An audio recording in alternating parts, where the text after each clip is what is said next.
Welcome to this video on the Bowtie method. My name is Alex de Ruiter and I'm the product manager for Bowtie XP. Bowtie XP is a risk assessment software tool that visualizes complex risks in an understandable diagram. It follows the Bowtie methodology for risk assessment, which allows you to structure your thinking and uncover holes in your risk management. In this video, I'll introduce the Bowtie concept and how it is used in the Bowtie XP software. I've opened up an example about driving a car, and what you see right now on the screen is the starting point for any bowtie.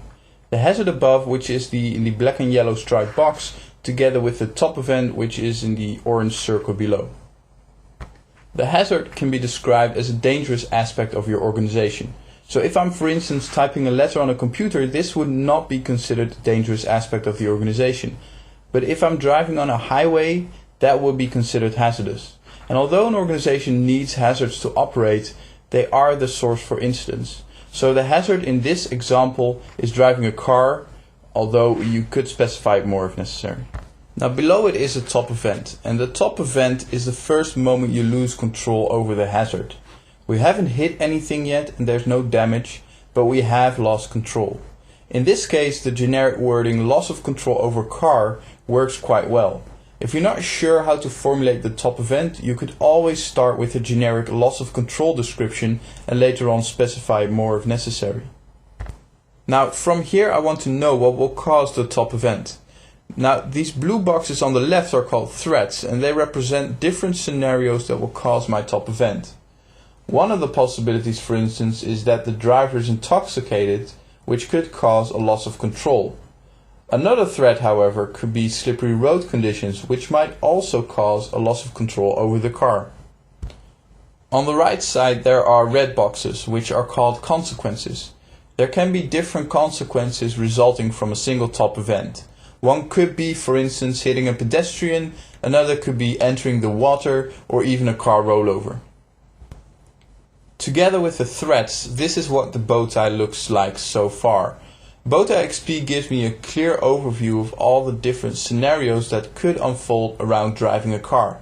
It could be that the road condition is slippery, causing a driver to lose control over his car and hit a pedestrian. Another scenario could be that a driver is intoxicated, causing him to lose control over the car and drive into the water. The combinations of all these threats and consequences give you an overview of the possible incidents that might occur. Some of them could already have happened and some might not. One of the benefits of the Bowtie method is that it includes all credible scenarios, not only the incidents that have already happened, which allows you to be truly proactive in managing risks. After you have identified these scenarios in Bowtie XP, you start adding barriers, which are whatever the organization does to prevent these unwanted scenarios from unfolding. In the case of slippery road conditions, a driver could postpone his driving based on the weather report, which is one barrier. If he does go out, defensive driving will help prevent a loss of control over his car, which is the second barrier. The anti-lock braking system is the last line of defense, and if this barrier also fails, we lose control over the car. There are also barriers on the right hand side, and these barriers aim at recovering from or mitigating a loss of control before more serious consequences occur. So far, the Bowtie diagram has given me an overview of all the unwanted scenarios and how I plan to prevent those scenarios by adding barriers. However, no barrier is perfect. There are holes in any barrier, either because the barrier isn't adequate for a scenario or because the reliability is lacking.